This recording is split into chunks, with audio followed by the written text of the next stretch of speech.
In summer, one refreshment cools the palate like no other, and it's gin. The authority on making the most of this versatile classic is Travis Kuhn, who recently claimed the national title and went on to make the top 5 mixologists in the world. You won the DIAGEO World-Class Bartending Competition, which makes you a bartending king. How does it feel? It's humbling, I think, for anybody who ever achieves the pinnacle in whatever discipline they do. When you do achieve it, it's a hugely satisfying and rewarding moment, you know, especially for something like bartending. What made you choose bartending as a full-on career? My older brother was actually working in the bar, and my dad had said, look, you know, it's time for you to pay your own way, so you need to go out there. You finish school now.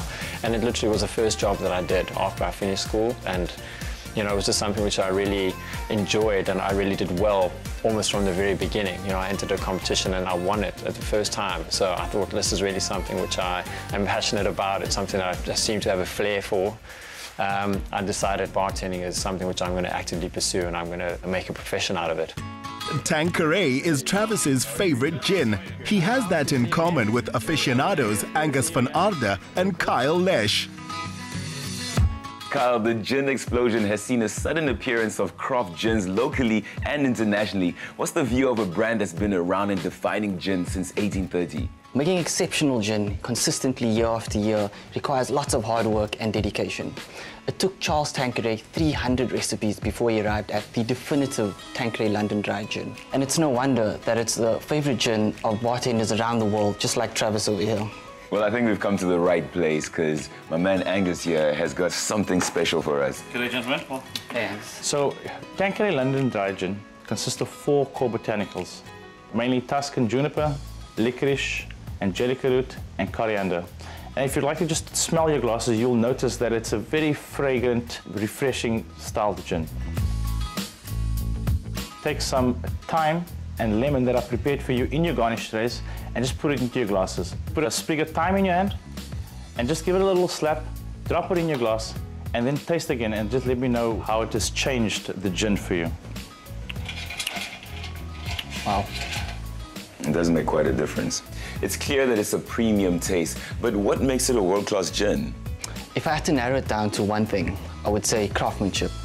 I think there's a common misconception today that craft means small, when in fact craft means applying oneself to one's industry or trade.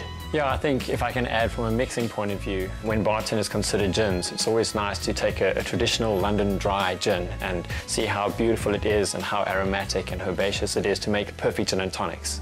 For those with slightly more exotic taste, Tanqueray number 10 has the same 4 botanicals as a foundation and adds the citrus flavors of grapefruit, orange and lemon, along with chamomile flower. One thing I love about Tanqueray number 10 is that beautiful grapefruit heart. It's very refreshing. So it starts with a traditional London dry and then finishes off with that sort of zesty, zingy citrus. It's got a very tropical feel. Yeah, very much so. To fully release these qualities, add grapefruit peel and freshly picked rosemary. It's really versatile and it's so playful that we've designed an array of mixed canapes for you, gentlemen, to sample today so you can understand the versatility of Tanqueray and Tanqueray 10. Pairing sweet and savory canapes with your gin is a good idea to best experience it, and because it's always smart to eat when cocktails are served. Later that day, once the tasting had settled and after a decent walk, Travis showed us how he stays in shape. So what are some of the ground rules? Ground rules, it's pretty straightforward. We've got nice stable boards. Just bend your knees and keep on paddling. You're clearly a man of many talents. You're also an entrepreneur and you have your own mobile bartending business. It's something that was a natural thing for us. I really enjoy every minute about it. The most I enjoy about it is the fact that we get to set up bars in the most amazing locations, whether it be on the water or whether it's on the top of a building with a beautiful mountain in the background. It's something that's different and it's fresh, and it keeps your days very, very interesting. I've enjoyed every minute of it.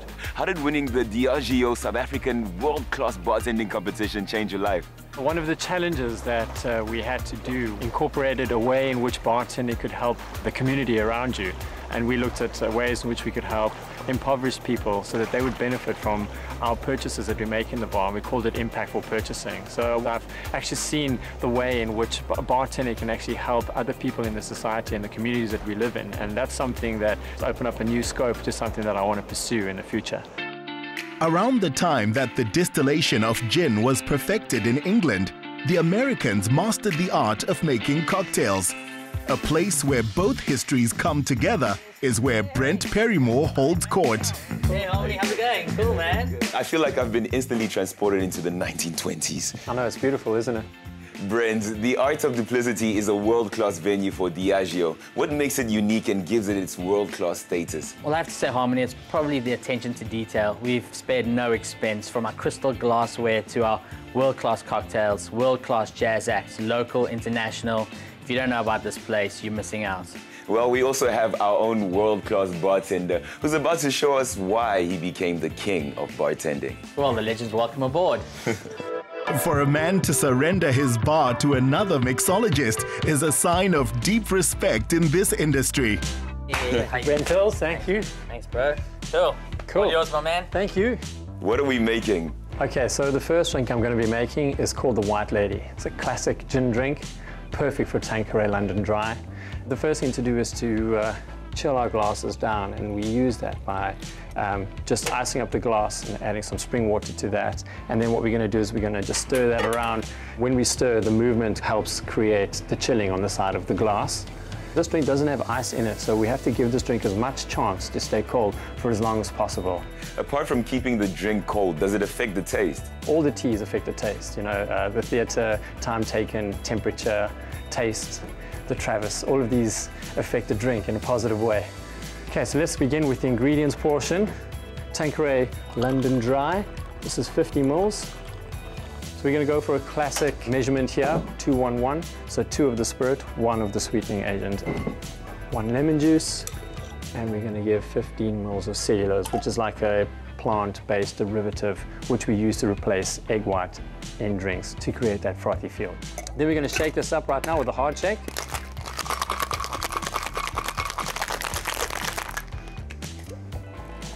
And then lastly, what we're going to do is we're actually going to throw it as well. So every single time I transfer the liquid from the one to the other, in the one tin I've got ice, so every time it touches the ice, it's obviously going to dilute and it's going to chill it down.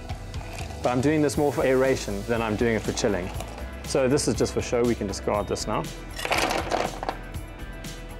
See, beautifully chilled glass. And then what we want to do is we want to just run it through our fine strainer, just to catch like all of the fine pieces of ice shards, any bit of lemon pulp or anything like that will be caught in the drink. Okay, and then the crown of any drink is the garnish. We're going to put the essential oils from the peel on top of the drink, and then obviously we rim it as well, because that's where the lips go, and just sit it gently on top of the drink like that. And that's the White Lady. Shall we give it a try? Absolutely, I didn't come here for a haircut.